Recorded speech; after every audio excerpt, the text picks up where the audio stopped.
축복합니다. 대구 동서교회 성도 여러분, 오늘은 사도행전 7장 36절에서 38절 말씀을 가지고 깨어진 것을 다시 빚으시는 분이라는 제목으로 함께 하나님의 말씀을 묵상하려고 합니다.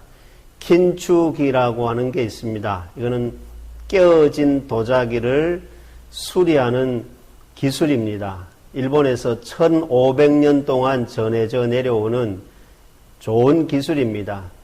깨어진 도자기를 대충 수리하는 게 아니고 덧칠하는 게 아니고 깨어진 금, 깨어진 선을 그대로 금으로 살려가면서 도자기의 원래의 모습을 재생하는 기술을 킨축이라고 합니다. 이 기술이 얼마나 뛰어난지, 또 깨어진 도자기를 킨축이 기술을 통해서 재활용하게 되면 가치가 엄청 올라간다는 사실입니다. 깨어진 선을 감추지 아니하고 그 부분을 황금으로 그것을 다시 부각시키는 기술이지요. 그야말로 깨어진 도자기를 잘 수리하는 전통적인 기술입니다.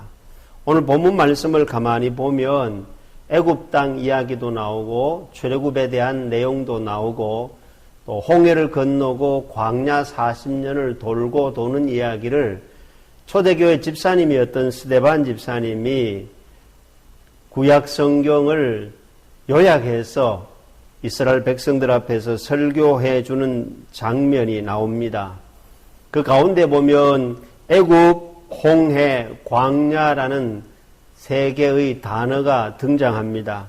여러분, 애굽은 결국 이스라엘 백성들이 출애굽하게 됨으로 말미암아 400년의 전통이 무너지는 국가가 깨어진 장면이 나옵니다.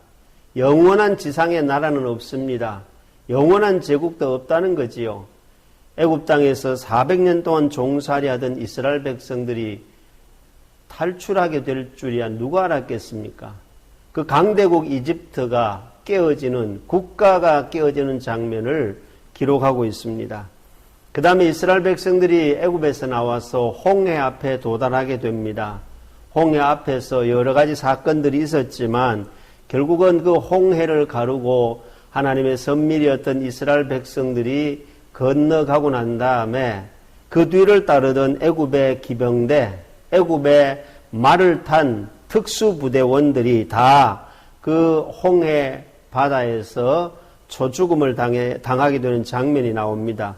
이것은 뭘 의미하는 겁니까? 홍해라는 단어 속에서 우리가 볼 수 있는 것은 막강했던 애굽의 군대가 깨어졌다. 국방이 무너졌다. 전투 태세를 완벽하게 갖추고 그 당시에 최고의 강대국이었던 애굽의 군대가 깨어졌다는 것을 이야기하고 있습니다. 최고라고 고백하던 그 군대가 홍해 앞에서 깨어진 장면을 잘 기록하고 있습니다. 그리고 광야에 대한 이야기가 나옵니다. 광야 40년의 이야기가 나오는데 광야에서 이스라엘 백성들을 향한 하나님의 섭리는 농사 짓지 아니하고 살아가는데도 이들이 굶주리지 아니하도록 매일 아침 만나와 또 단백질을 섭취할 수 있는 메추라기를 그들에게 공급해 주시는 하나님의 놀라운 역사가 기록되어 있지만 광야 40년을 생활하면서 이스라엘 백성들이 크고 작은 애로사항이 생길 때마다, 사람들 사이에 분쟁이 생길 때마다, 목마름이나 배고픔이나 인간관계의 갈증이 생길 때마다 이쪽을 따르느냐 저쪽을 따라가느냐 마음이 갈라지는, 그야말로 광야 40년 동안은 이스라엘 백성들이 마음이 깨어지는 모습을 보여주고 있다라는 것입니다. 우리는 이 구약 성경에 있었던 사건을 가지고 신약 시대에 와서 설교하는 스데반이 다시 한번 언급하면서 그 스데반의 입술을 통해서 설교하는 내용을 보면 그들도 과거에 깨어졌다면 스데반이 살고 있던 이 당시에도 교회나 개인이나 국가가, 가정이 깨어졌을 뿐만 아니라 또 이 말씀을 통해서 저와 여러분에게 지금 주시는 메시지가 뭘까요? 우리 인간은 깨어지기 쉬운 존재라는 것을 보여주고 있습니다. 그래서 오늘 우리 설교 제목은 깨어진 것을 다시 빚으시는 분이 하나님이심을 재발견하는 귀한 시간이 되시기를 소망합니다. 구약성경 예레미야 18장 4절 말씀에 이런 기록이 있습니다. 진흙으로 만든 그릇이 토기장이의 손에서 터짐에 그가 그것으로 자기 의견에 좋은 대로 다른 그릇을 만들더라 했습니다. 그리고 이사야 성경, 예레미야 성경 말씀을 통해서 보면 18장 6절에 진흙이 토기장이의 손에 있음같이 너희가 내 손에 있느니라 그랬습니다. 예레미야 선지자를 통해서 주신 메시지가 뭡니까? 토기장이 손에 있던 그릇이 손에서 터지며 터진 그 진흙 덩어리를 폐기 처분하지 아니하고 토기장이의 좋은 의견대로 다른 그릇을 만들었더라 했습니다. 이처럼 오늘 저와 여러분들도 토기장의 손에 진흙이 있어서 다른 그릇으로 빚어지는 것처럼 깨어진 우리도, 금이 간 우리도, 갈라진 우리도 하나님 손에 우리를 붙잡으셔서 새롭게 빚으신다는 사실을 우리에게 말씀해 주고 있습니다. 깨어진 조각을 그러면 어떻게 우리에게 빚으시는가? 이 사실을 우리는 잘 기억해야 됩니다. 이사야 53장 5절에 보니까 그가 찔림은 우리의 허물을 인하여, 그가 상함은 우리의 죄악을 인하여, 그가 징계를 받음으로 우리는 평화를 누리고 그가 채찍에 맞음으로 우리는 나음을 입었도다.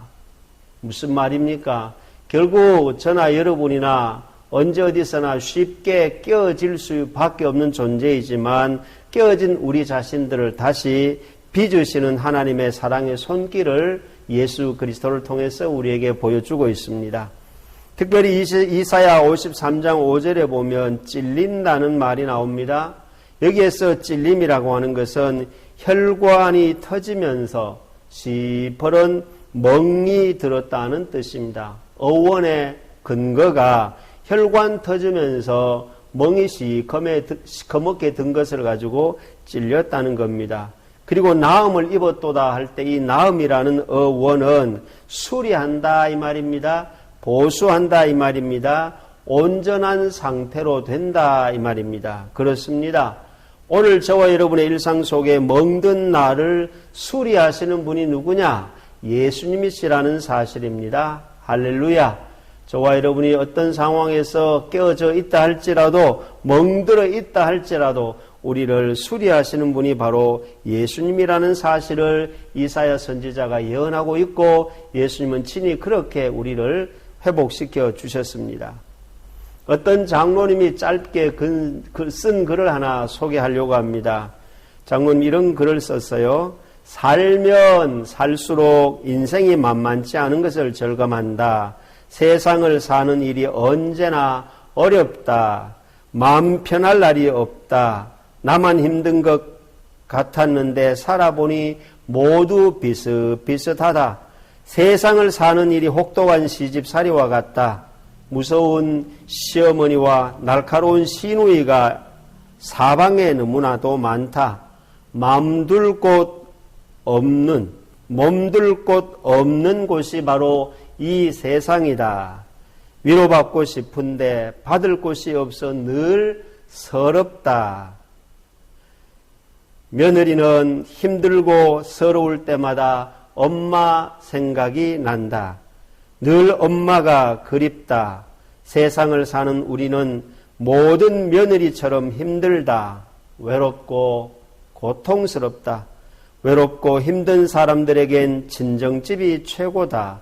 모처럼 눈치 안 보고 큰 소리 내어 웃을 수 있는 곳, 다리 펴고 앉아 수다 떨 수 있는 곳, 부엌에서 해방되는 곳, 엄마 품에 안겨서 시집살이의 서러움을 눈물로 씻어낼 수 있는 곳.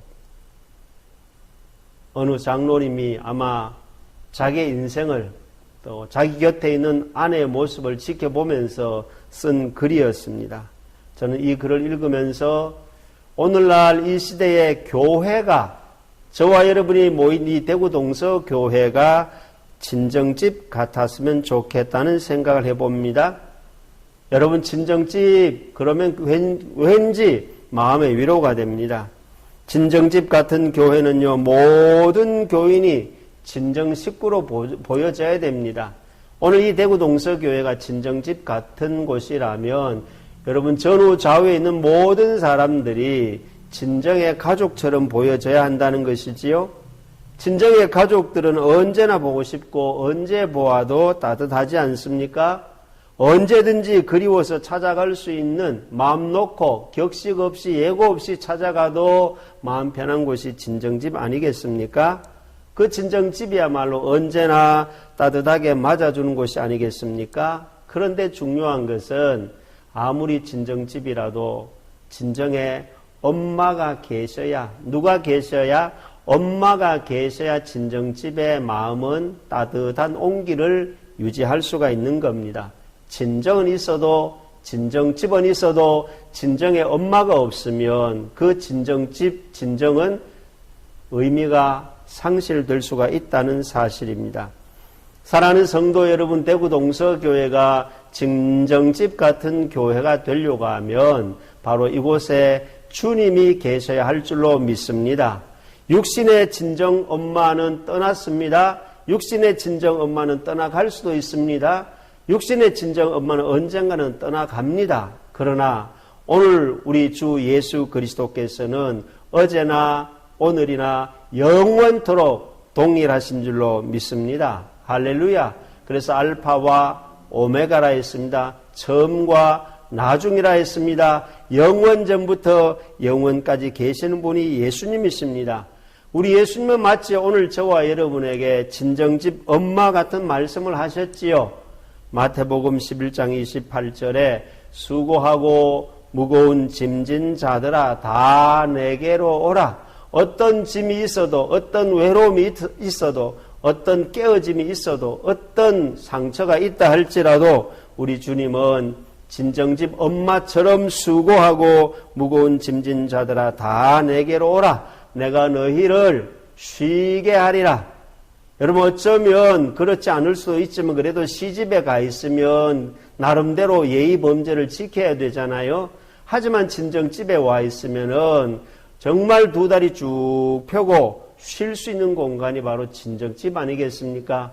세상에서 시달리고 직장에서 쫓기고 인간관계에서 깨어지고 사람 사이에서 상처받은 우리가 주일에 평일에 한 번씩 교회 와 있으면 이곳에 앉아만 있어도 이곳에 와서 하나님 아버지라고 부르기만 해도 여러분의 마음에 참된 쉼을 얻을 수 있는 친정 엄마 품에, 하나님 아버지의 품에 주님의 따뜻한 온기에 안길 수 있는 것과 같은 그런 교회가 이 대구 동서교회가 되어야 할 줄로 믿습니다. 그렇습니다. 바로 교회는 깨어진 그릇도 반겨주는 친정집과 같은 곳이 바로 이곳이다라는 사실을 기억하고 살아가는 저와 여러분의 일상이 되시길 주의 이름으로 축복합니다.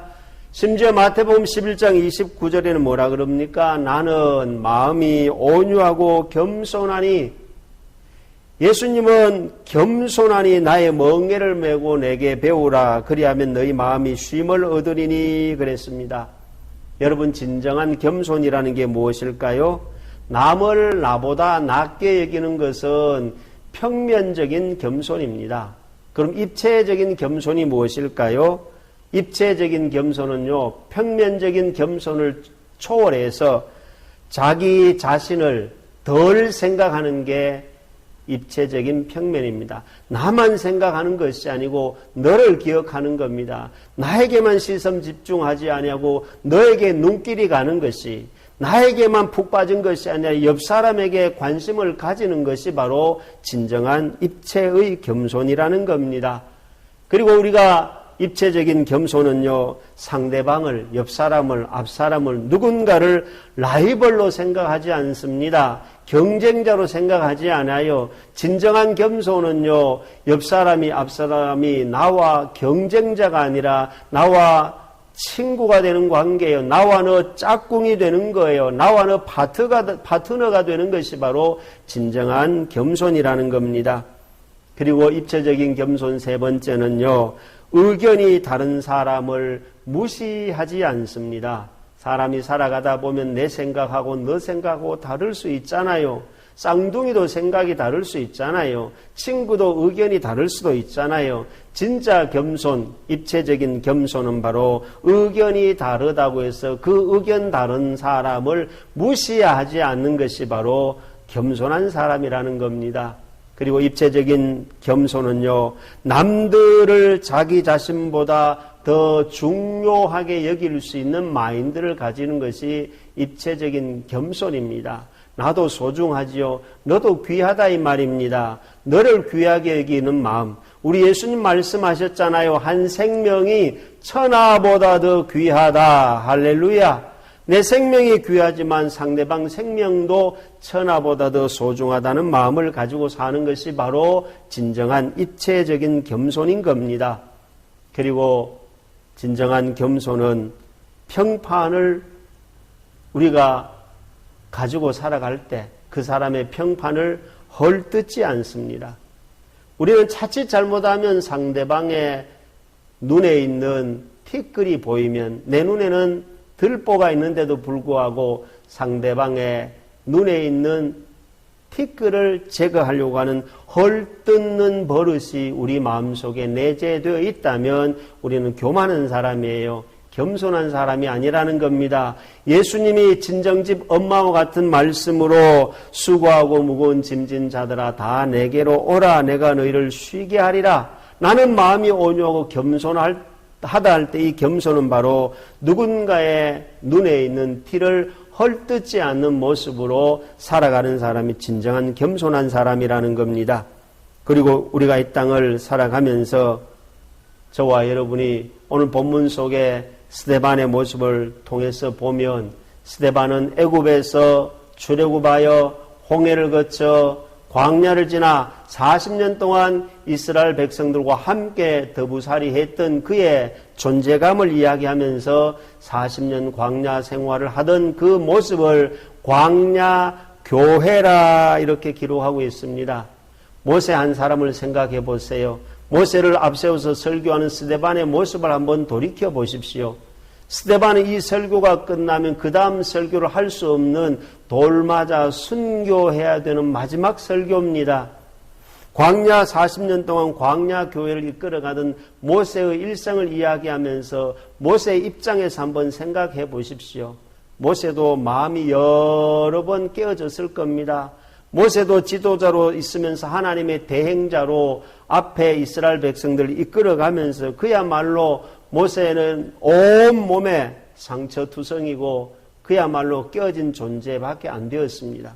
그런 모세가 이스라엘 백성들의 지도자로서 광야 교회를 담임하는 담임 목사의 길을 묵묵히 잘 감당했다는 것을 알고 있었고 스데반이 그것을 기록하고 있습니다. 모세의 마음도 깨어졌지만 마치 긴축이처럼 하나님이 말씀으로 모세를 수리해 주셨습니다. 말씀을 붙잡지 아니하고는 깨어진 본인과 이스라엘 백성들을 이끌어갈 자신이 없었기에 그때마다 하나님께서는 모세에게 말씀으로 그 마음에 깨어진 선을 수리하셔서 이스라엘 백성들을 이끌고 가나안 땅으로 갈 수 있도록 길을 예비하셨던 그 하나님의 손길 아니겠습니까? 오늘 말씀을 정리하려고 합니다. 음악에는 5선줄이 있습니다. 5선줄은 5개의 줄입니다. 그 5개의 줄을 가만 놔놓으면 영원한 5줄밖에 안 됩니다. 영원히 만날 수 없는 5선줄, 시시각각의 줄밖에 될 수 없습니다. 그러나 그 5선줄 위에 작사하는 사람이 가사를 쓰고 작곡하는 사람이 그 위에 음표를 그려넣기 시작한다면 그때부터는 5선줄이 5선줄로 너는 너고 나는 나고 첫째 줄은 첫째 줄이고 다섯째 줄은 다섯째 줄이고 이렇게 시시각각으로 살아가는 것이 아니라 시시각각의 5선줄에 작곡자가 음표를 그려넣기 시작하면 그 5선줄은 악보가 되는 것입니다. 노래가 나오게 되는 겁니다. 악기로 연주하게 되는 겁니다. 5선줄에 음표가 그려지면 음악이 되어서 하나님을 찬송할 수 있습니다. 많은 사람들의 마음에 감동을 주며 우리 인생의 메아리를 울리게 해주시는 엄청난 예술이 된다는 사실입니다. 그렇습니다. 오늘 이 대구 동서교회는 오선줄 위에 음표를 그려주시는 분이 누구냐? 하나님이십니다. 여기에 있는 저와 여러분 성격이 다 다르지 않습니까? 사는 형편이 다 시시각각 아닙니까? 모든 것이 같을 수가 없는 전부 다른 사람들이 모인 이곳이 바로 오선줄과 같다면 그 오선줄 위에 음표를 그려주시는 하나님은 저와 여러분이 함께 하나님을 찬송하며 예수 그리스도의 이름을 높이며 성령님의 위로하심을 우리가 악보로 노래할 수 있도록 주의 피로 값주고 세우신 교회라는 것을 기억하고 오늘 또 저와 여러분 깨어진 마음에 간추기를 통해서 하나님의 말씀으로 하나님의 음표로 우리를 다시 한번 수리하셔서 이 교회에 들어오는 자들마다 깨어진 자가 다시 하나님의 손에 붙들린 바 되어서 예수님의 손에 빚어진 바가 되어서 우리가 함께 깨어진 것을 다시 빚으시는 하나님의 사랑의 손길에 깨어진 우리의 마음을 주님께 맡기고 살아가는 저와 여러분의 일상이 되시기를 예수님의 이름으로 축복합니다. 아멘.